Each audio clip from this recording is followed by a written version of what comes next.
Welcome to Epic Begins with One Step Forward, the podcast that reveals how to plan, achieve, and enjoy the journey of creating epic results in your life, business, health, and relationships.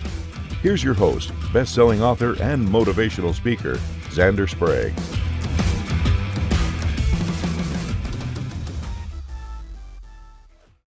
Hello, epic people, and welcome back to another exciting episode of Epic Begins with One Step Forward. I'm your host, Xander Sprague, and today, boy, this is going to be fun. I want to introduce Maureen Gibbons. Maureen, welcome, and tell us who you are and what you do. Thank you, Xander. I am super excited to bring out my inner epic today. And so I am emergency medicine trained, an MD, and I was on the ground for about 15 years. I've been a coach in various factions for over 30 years. And I founded my own lifestyle medicine practice sort of by accident, ended up leaving emergency medicine and continuing to help other people. I honestly want them to stay in medicine. So the physicians that I coach, my goal is to get them some bandwidth to stay because we know how much we need doctors. Right. And I also coach high achievers on health, time, and income freedom. Well, it sounds like you're a little busy, but that's great. So what originally brought you to medicine and specifically emergency medicine? Because that's rather stressful, I would imagine. I love it. I've loved it.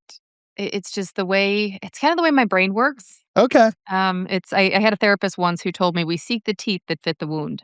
Yeah. And my brain is chaos. My brain is always chaos. It's a snow globe. I kind of joke. I'm like, you got to let it settle.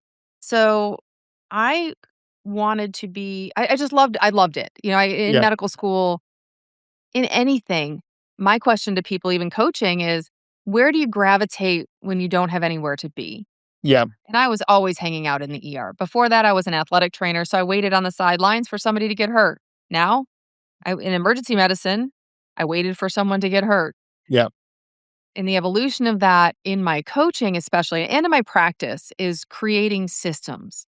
Because habits are one thing, but systems are just better. It's just a better way to, again, create those habits to create an epic life. Absolutely. I in my book, I talk about the importance of structure and how structure from a psychological standpoint brings us comfort.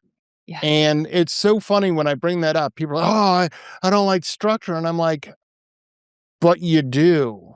Yes. And there's Your an brain craves evolutionary, it. it does. It again, as I said, it makes us feel comfortable.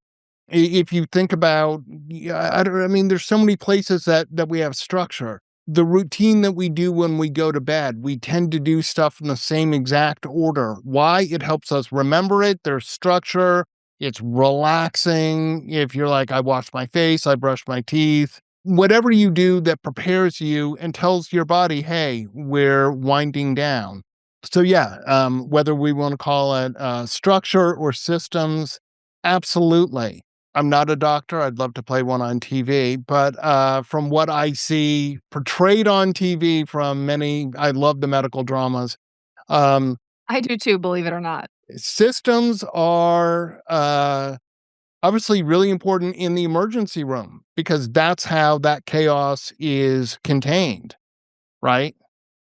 Because Exactly. I'm sure you have more than a few stories of when things all of a sudden go sideways. Yeah. And, like you thought you were dealing with this, and all of a sudden you're like, and the person coded, and now we got to deal with that, Plot twist. Exactly. Exactly. So how long were you in emergency medicine? Are you still do you sort of still have your foot in there? Or are you just completely done with emergency medicine? Believe it or not, I'm done, which is terrifying, especially because I love it, right? So Yeah. it's a very weird place to be. I graduated medical school. We're coming up on 20 years ago, which How is is that possible, Maureen? I that's Were you Doogie Howser? exactly. I actually went back late. My husband and I went back. We didn't start till I was 28. Wow. So for it to be that long ago, it is terrifying to me when I think 20 years. Holy crap. Like Where did that so go? Exactly. Yeah. So between residency and being on the ground, I spent my last 13 years in the same level 2 trauma center emergency department. hmm And that did a lot of amazing things. I mean, I loved it there, loved it. But it also embedded itself into my identity in a way that I didn't see until I left. Yeah, there's no doubt. I know in my own life, there's things that I've done, and when I either had to stop, like some kind of a injury or something, or change, like some change, and all of a sudden you realize that part of who you see yourself as was wrapped up in that. And I can certainly understand as a doctor, especially emergency doctor, that a big part of your identity. I help people, I save people. I'm the first line when people need help. And when that ends, all of a sudden you're like, who am I? Yeah, and I had done everything right. So, I mean, because I was a triathlete on the outside. I'm a mom, I'm a wife. I did a lot of other things. I was an author. I just published my second book, and Congratulations. thank you. So I had other things. So I thought, oh, I'm fine. This is good. No, it was not. Yeah. And I was forced out. Don't get me wrong. It was the best thing that ever happened to me because otherwise I never would have left because Yeah. I didn't know any other way to be, but I didn't fit anymore. So I kept trying to fit, square peg, round hole. Yep. And I had evolved differently. And it just didn't fit. And if you've ever read From Strength to Strength by Arthur Brooks, I Yep. talk about this on so many podcasts because I was like, where was this book when I needed it? Yeah. No doubt. Because it talks about being on, the hustle curve and then the wisdom curve is kind of what it's a bit more friendly way of speaking about it. If there's a big gap between those two, that's where that pain line comes in. Definitely.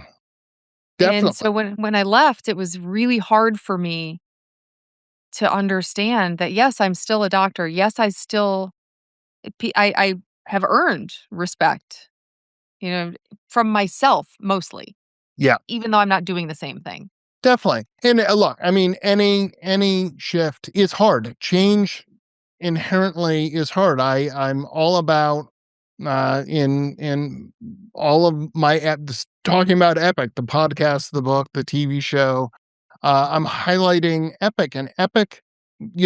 For me, Epic stands for every pilgrimage includes commitment, meaning whatever your epic goal is. So, for example, you're like, I want to go to medical school. Well, you started that epic journey and you knew that you were on at least an 8-year journey, Yep. and probably closer to 10. I don't know, because I mean, you obviously have med school, then you have 4 years of residency, and then if you have a specialty, you might have a couple more years of that. So for me, going back late, if you happen to have any listeners who are deciding that that is your epic journey, number one, I always tell people, the youngins, I always tell them, they always ask, would you still be a doctor? Absolutely. Yeah, Which is crazy in today's healthcare climate because I'm one of the only ones out there who'll say, no, I want to keep people in medicine. yeah, And, I was lucky enough that my residency was 3 years. But I had to go back to school. I had to retake prerequisites. The last time I had taken biology was a long time before that. trust me, Maureen, I know. I went to graduate school at 45. I had a 22 Yeah. year gap in between when I left college, and all of a sudden I'm like, I need to go to graduate school. And I found myself, like, quite quickly, like, in graduate school. And I know how to study. We all know how to study. Let's face it, we spent the first 20 plus years of our life learning. That's all we did. Our job was to be a student. But there's a difference between, oh, let me take a little course and I have to do a little reading, and hey, I got to read every day. I got to figure out how to assimilate all this information and then regurgitate it out, etc. I too, probably, I mean, maybe a little more so than you, because I was reminded on a daily basis that I was old enough to be most of my cohorts parents or I was older than their parents. Funny thing is, because of my life experience, I found out right before my program was over that they were intimidated by me because I was really clear about what I wanted to do and where I was Yep. going. And I'm like, well, I would hope so. Yeah. Like I hope so. One does not go back to get their master's at 45 unless you're clear that that's what you want to do and what you're going to do with it. I So, agree with that. I mean, even only having 6 years in between my masters, because I have a master's in athletic training, and I had 6 years in between, even that 6 years changed everything for me as far as my dedication and commitment yeah, to going to medical school. yeah, I never would have survived. I mean, I barely survived as it was. I mean, medical school is not easy. yeah, absolutely. And I didn't know how to learn very well. And the funny part is, I didn't realize until last year at 51 years old that my brain works differently than other people, than the middle of the bell curve. That my brain doesn't work well by flashcards or the normal study methods. I'm like, "Oh, so that's why I always had so much trouble." Who Yeah, knew? yeah. Well, look, I've been fascinated by medicine and stuff. And at one point when I was younger, I'm like, maybe I'll go be a doctor. But I realized, kind of like you, that I was like, I don't think I would survive getting through medical school because although my brain holds all kinds of trivial facts and stuff, I'm not particularly good at regurgitory learning, especially Same. written. I joke sometimes on the podcast and with my friends. Best class I ever took in college was I had to give a 2-hour lecture. Mhm. Everyone else hated it. I was like, "Oh my god, this is great." I was a Yes. senior in college. I'm like, had I been able to take my exams as an oral exam, I knew this stuff. I just hate writing. So I wanted to get it over, and my exam would not necessarily reflect the grade wouldn't reflect my level of knowledge. And I had friends of mine who go, "How did you only get a B plus on this? I studied with you and you know this stuff better than I do." And I'm like, it's all about the writing. So I get you. Like Yep. sometimes recognizing how your brain works, how you learn best.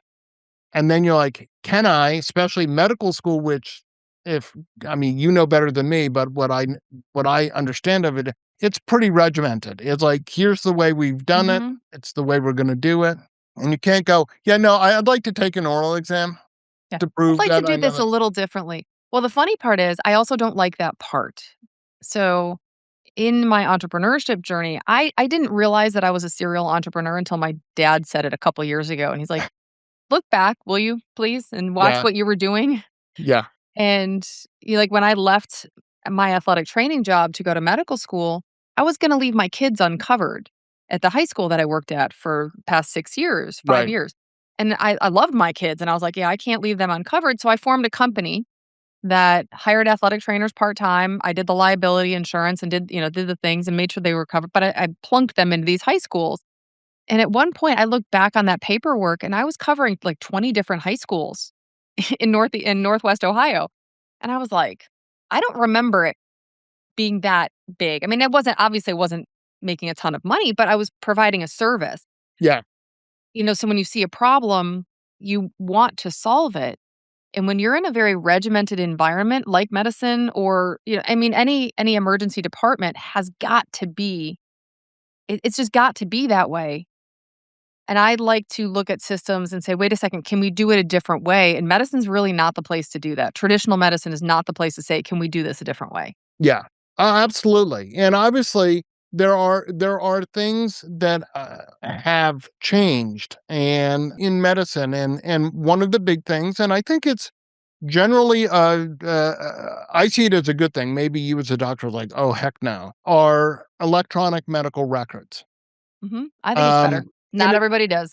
No, I get that. I actually used to do technical training, and one of the things I did is I was hired by Kaiser Permanente in Northern California to Mhm. go around and teach doctors, nurses, nurse practitioners, like the staff, how to use. They rolled out Epic but it was Mhm. pre-Epic. So it was like the beginning of some of their rollout of Epic. So I was rolling out some of the notes and the ERX, the electronic RX writing. Mhm. And I saw a distinct line, literally an age line, where I'm like, the doctors over 40 were incredibly resistant and were like, I can write a script in like 2 seconds, and this electronic medical record, takes me longer. And the doctors under 40, who I think were more, and this is like in the early 2000s, uh, who'd grown up with computers, were like, hey, this is really cool. Yep. I had to go And I think, train. like, my age, although I'm in that upper echelon of the age, I grew up with a computer. Yeah, My dad was a computer dude. I learned how to program when I was 7. yeah, I mean, very rudimentary, of course, but I like, it was a big deal, and I loved computers, and I loved doing my work on computers, and I bring in typed papers to class back when no one had a computer. exactly. Yeah, no, So, I absolutely, and I mean, medicine is evolving, but they do hold on to, here's the way we've done it. I mean, one of the things I've heard lots of debate about is trying to reform how residents, like residents being on call for 24 or 36 hours, and hey, it's the way we've all done it. I did it. You got to do it. And I've always questioned as a patient, how good is that resident who's been on for 24 hours? Are they going to possibly catch that little thing that could save my life, but isn't obvious, right? I Do know, and I can you see have both some sides thoughts of on that for that? sure. Huh? Well, because I do think that, the new generation, so to speak, I don't know how to say it. I It's don't think fine. it's a continuum. So the new Yeah, generation of physicians is no longer willing to accept a lifestyle that we used to, and I was on a podcast interview yesterday, and we were talking about how surgeons are different from anesthetists, for example, that mhm. this gentleman had worked with. And he's like, "Yeah, the surgeons are they're," and I love surgeons. I mean, this is, like, near and dear to my heart, especially the trauma surgeons out there. Yeah, oh, yeah. I mean, they're my jam, and because my brain thinks in similar ways, Yeah, it's easier for me to work from an emotional standpoint, it's easier for me to get my validation from work than home. yep, I'll throw it out there. I'll own it, and it's been a very difficult transition, but I've also seen how I need to work at it, number 1, same as anything else, and sure. number 2, it can get better. It can get better, but learning to be present, learning who wants I mean, you have to be present in the moment when someone needs an airway. I mean, Oh, that's there's absolutely. but to speak to your point of the, like, medical training, traditional medical training, you have to learn how to be I was a nocturnist. I work nights in the Mhm, ER. When I work in the ER, I work nights. If I ever go back, I will work nights. It's mhm. just who I am, it's what I've chosen, and you have to know when the world is crashing down, figuratively, ideally, at 3 a.m., you've gotta know how to work tired. You've gotta know how to work hard. You've gotta know how to not miss something. So there is value, I think, in the training, but I also think the malignancy of the training is a problem. Okay. Yeah, no, I mean, I can see that, and Yeah. so you referenced that medicine is changing, but you don't fit in anymore. Do you wanna share about that, or it's fine if you're like, Yeah, "No, no, nothing's off limits. Nothing's off limits for alright, me. so, I mean, now I'm interested." The shoe was too small for me, and maybe that was only my department, but I don't think so. I think it's a more pervasive thinking. For example, like the way I run my practice, when I help physicians either take their practice hybrid remote or form a new practice based on what they want to do to change patients' lives, Sure. I painted myself into a corner because I used traditional medical concepts.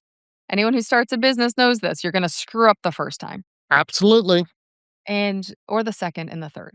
So, which is fine. It's an Failure's part evolution. of the journey there, Maureen. It really is. Absolutely. And then you realize, "Oh, this isn't a good way to do things." So when I hit about 100 patients in my practice, I needed help. I couldn't take care of them all on my own. Well, you think about this. Well, of course you couldn't. When you go to a doctor's office, they've got front office, they've got back end billing, they've got insurance people, they've got And when you start your own side gig, so to speak, it's just you. So you're doing all of those things. Well, I don't know how to do billing. I don't know how to do the front desk. I opened up a new ER in 2012 with 5 of my colleagues, and we didn't know how to do any of that, and it failed. Yep. So, super good lesson, not to do that again. But when I was building this, I realized that I tried to use, again, the traditional medical concepts. So what did I hire first? I hired a nurse practitioner to help me, thinking the care aspect was what I needed. Well, no, if you don't have a strong administrative base, think about this. I don't know why it didn't make sense to me. I had no one to help me when someone walked in the door. Yeah. And I you're in seeing a patient, your next patient comes in, I nowhere don't to need a check nurse in. practitioner unless I wanna go be the secretary. Exactly. And Uh, so this was a really that the book over my shoulder, the Buy Back Your Time book yeah, is up there. I do have tremendous respect for Dan Martell, but it sits behind me, so I remember that my job is my zone of genius. If you've ever read The Big Leap by Gay Hendricks, my zone of genius is actually coaching. It's not medicine, yeah, which is and it's a through line through every career I've done. I love the education, the inspiration. Yes, can I do tactics? Absolutely. But I'm going to make those tactics clearer so you can do something with them. absolutely. And I'm a big proponent of strength finders. Like, Yes. where are your strengths? I think any of these are really great if you understand where your power zones are. What are the things that just intuitively come to you? Yes. Strength Finder says you should try and spend 75% of your day in your strength zones. As a manager, you should understand what your team is good at and assign the tasks where someone's, if you have a strategic thinker, put them in positions where they get to use their strategic thinking, right? Don't Mhm. take the person who's really good at coaching or really good at presentations and go, we're going to put you behind a desk and have you do strategic thinking. And oh, by the way, the strategic thinker, because you're an engineer or you know this, go make a presentation. I know that I spent 17 years as a technical instructor. I naturally have an ability to take in information and kind of like coaching or teaching, teach people how to do stuff. And I understand the learning process of if I try and explain something to you and you don't get it, it's up to me as a teacher to rephrase it as many times as needed so that you then understand what I want, right? And I would do Yes. that all the time. I would I would master what I had to teach and I'd have stories, not because the story was important, but because 3 weeks from now, I want you to remember the story that helps you remember how to do Yes. that's success, right? It's all clear. Yeah, I'm sure you went to a bazillion continuing education seminars in your medical career. Still You do. walk out of that, you're like, "Oh, this is great." 2 weeks later, you might not Nothing remember it. actionable. When I was working at Kaiser, I was trying to come up with stories, things that people would then clue in and go, "Oh, yeah, hold on to that." I actually had a Yep. nurse practitioner who came I happened to see her on the campus I was on, like, I don't know, like, 2 weeks after, and she's like, "I remembered the stupid story you told, but it saved me time because I remembered what I needed to do." I Yep. don't care that it was a stupid story, but that wasn't the point. The point from an educational standpoint was she remembered what she needed to do, and that saved her, like, stopping what she was doing and going, "Hold on, let me call a helpline, or I don't know how to do it." So I totally do what you're good at, right? So much more enjoyable. I'm doing stuff that I'm really good at. I love talking. I love if you haven't guessed, but that's where my strength is. Strength is presentation, strength is being around people. Put me in a job where I don't get to interact with people, I'm not really gonna be that good. Yeah, 100%. 100%. And I found toward the end of my emergency medicine career, I was better at taking care of the teams of people, making sure that they were okay after. I mean, yes, I was good at saving Obviously. lives, Right. But where my heart really was, after a Was code, more after a managing. trauma, Yeah. making sure the staff was okay. Does anybody need anything? Are we okay after that? Because, those are the things that aren't addressed in the moment, but even just taking 30 seconds and saying, is everybody okay? Who's in the bathroom crying? Because Yeah. because the things that and I used to say this all the time, that we see things that other people shouldn't see. Oh, there's no doubt. So here, I got to ask you a question because it does sort of come up. I think they address it well. Have you watched The Pit? I can't yet. Oh, you can't. Okay. I've seen clips of it. I have a couple of accounts on Instagram that I follow, Too and traumatizing? it's too it opens up.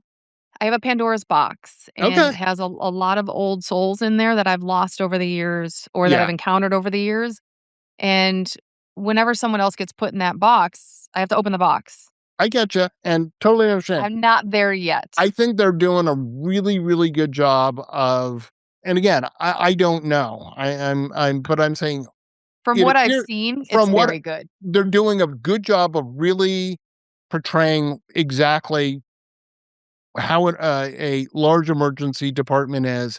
But there is something that Noah Wiley, I think, brought in, which is they have times where when someone, a patient passes away, the team that's there takes a moment. There's a moment of silence.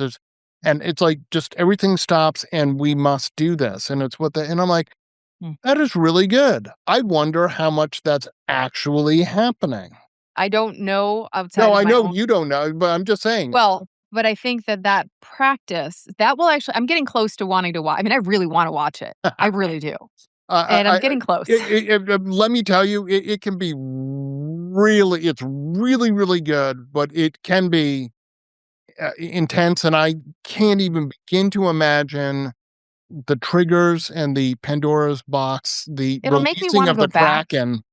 It'll Yeah. make me wanna go back, which is actually part of the problem because I really can't. It's I okay to can't put the say, toothpaste. my name is Dr. Maureen. I'm a recovering ER doctor. That's how I was actually introduced the other day on a podcast, and I love it. I'm like, "Yes, I am." And that's really both good and bad because Yeah, most people who leave emergency medicine are burned out. I sure. wasn't. Right. I had evolved differently, Sure. I get that. and Well, it's hard. absolutely. One thing I love to ask my guests in my book, I talk about not yet. And, the concept of not yet, I think is so powerful in all of our lives. And there's things you said you were a triathlete. And obviously you signed up for a race. Someone goes, oh, have you done the race? Not yet.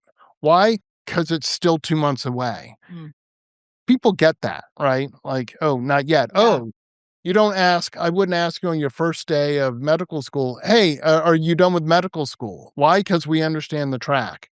Yet Okay. in our whole life, I think we all have those not yets, those things that we go, someday I'd like to do this. So for you, what's one or two of those not yets, things or places or something that you're like, I dream of achieving this? I'd like to help 1,000 physicians. Beyond burnout is the best way I'm gonna say it because there's Okay, no cool. other vernacular that I can find. And keep them on the ground. Keep them on the Yeah, ground in medicine, even part-time. right. One of the most impactful moments, one of my very good friends who is an upper level boss came in to relieve me in the morning, and I were just talking about cases, and I talk about this in my book as well, and he said to me, "The only way for people to maintain longevity in emergency medicine is to go part-time." Makes And sense. my thought, which makes total sense, but the system doesn't necessarily agree. Sure. And one of the things that I would like to do is have impacted 1,000 physician lives in a way that they are able to continue to give back to medicine in a way that feeds their soul. Yeah. And because all too often I have friends of mine who are doctors and stuff, and they're like, this is not this isn't what I thought I was even remotely close to what I was going to do. I spend 50% of my time doing paperwork. I don't get, I'm fighting insurance companies for something that my client, my patient needs. And the insurance company goes, no, we're not going to cover that. And you're I like, don't think so. yeah. And they're like, that's not why I want to be in medicine. Right. So I get that. I get that. Yep. Well, that's cool. So 1,000 physicians. That's awesome. Keep them in medicine.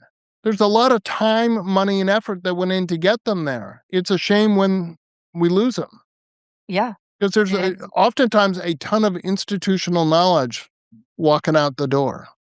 and experience and, and just and desire to help people. I mean, they Yeah. didn't do, and like you said, it sometimes breaks people. A lot of times it breaks people.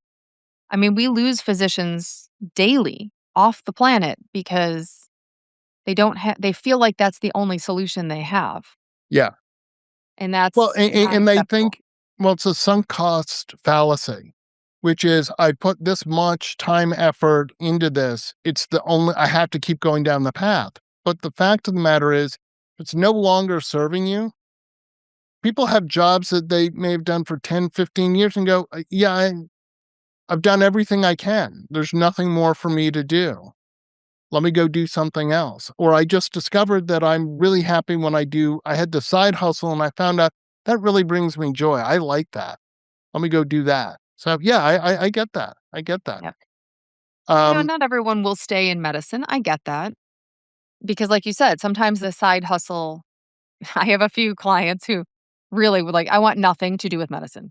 You're not gonna change my mind." And that's where they've gone too far. yeah. I honestly think the best time to catch people is 3 to 5 years out of residency Hmm. where they've got enough under their belt where they still like it. They're still enjoying it, and they can find different ways to give back to the patients and give back to the public that use that knowledge and expertise. So, yes, it's sunk cost. I mean, is it sunk cost because I went through emergency medicine residency and no longer practice emergency medicine after 15 years? Yes No, and no, no, because because I had some you're still doing some medicine, but I guess it's like hey, I've come this far, and I'm a big proponent of choice. We always if we remember that we do have choice, it is powerful. And look, I it is. absolutely own that sometimes the choices we have are crap and crappier. Yeah, Honestly, just go up one. but even if the two choices you have are not ones that you want, and whatever your choice is not good for you, your life, your family, whatever, there is power in saying, I didn't just wait for something to happen. I actually made a choice and said, here's my choice. Wish I had a third one that was better. I don't. Here's what I want to do. And I think look, I've had many different careers. I did a variety of things I was wholly unqualified to do. I'm not kidding. And I mean, at one point I was a software engineer. I majored in history and psychology. How the heck did I end up there? It's because I said yes and I believe in myself. But I worked really hard to be mediocre, and I stopped doing it because I want more than mediocrity out of my life. You know what I mean? Well, and I think that speaks to your point as well about not yet. Your choices might be crap and crappier. You don't have a third choice yet. It just hasn't revealed itself yet, but the only way it's going to reveal itself is through action. Yeah. And what you said about doing all the careers, which was fantastic. I heard this said to me a few months ago, and it blew my mind. Every career has an expiration date. Every job has an expiration date. Absolutely. And I was like, but not for doctors. Well, but Really? Really? Because you're special? No. and that's somewhat of a fallacy. Oh, you went to Totally. medical school, and my mom's going through some medical things, and she's gonna have surgery next week, and her surgeon is like, "Yeah, I'm doing an MBA right now, and I have to go do an in-person thing. I mean, I'll be back, but I have to go do this kind of in-person part of my MBA program." And I had a moment where I'm like, "Well, but you're." My As mom a needs surgical surgery. oncologist, no, I mean, my mom's gonna be okay. The waiting isn't gonna affect it's not dangerous to her life, but I'm like, "But you have this really huge, wonderful career," but I'm like, but then I caught myself and said, "Well, why can't she go get Yeah. her MBA?" My dad had a doctor who was getting his law degree. I don't know why. Maybe it's just someone who loves learning and is like, well, hey, I missed the stress of medical school. Let me go into law school, Well, I agree, and I've known a couple of MD, JDs over the years, and one was I worked with him very early in my career back when I did not take advice well. It's like when you first get out of medical school, you're like a teenager. No, no, no, I know better. No, you don't. You really don't. You don't even know what you don't know. Exactly. And he taught me a lot about looking back. He taught me a ton about understanding what you do and don't know, first Yeah. off, and how to put yourself in the market. Yeah. Because again, we go through the traditional path of you go to school, you get a job, you retire, and then you die. I'm like, what is this, 1960? Yeah. Because it's not like that anymore. It can't be like that. Your life changes. My ability changes. My husband told me this 3 years ago. Emergency medicine is a young man's game. They're better at it than we are. Yeah. And that hurts my ego for sure. But he's right. And then when I read Arthur Brooks's book, Yeah. I was like, oh, now I get it. Yeah. All right, we're there. Yeah, exactly. Exactly. Maureen, I want to thank you so much for being on such a great conversation. You and I obviously could talk for hours about all of these things and wander all over the place. How can people get a hold of you? Where can they find your book? The book is on Amazon. It's Mhm. Freedom to Shift. And last name is Gibbons. It's the easiest way to find it. Best place to contact me, though, is to DM me on Instagram. And if you DM me after hearing this podcast, just DM me podcast, and I'll shoot you out a link to my vital metric review. It's the very first step to kind of taking a look at what's on your calendar, what's serving you and what's not. Right. Great. Well, thank you so much for being on truly an epic conversation. Thank you so much. And I want to remind everyone that if you're ready to begin your epic journey, go to epicbegins.com. And as always, epic choices lead to the epic life that you want.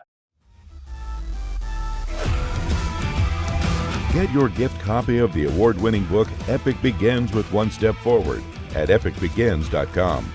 That's a wrap on this episode of Epic Begins with One Step Forward with your host, Xander Sprague, best-selling author, internationally acclaimed public speaker, and licensed professional clinical counselor. To make your next conference or event epic, send an email to Xander at zander@epicbegins.com. Be sure to subscribe so you don't miss the next episode. Remember, epic choices, epic life.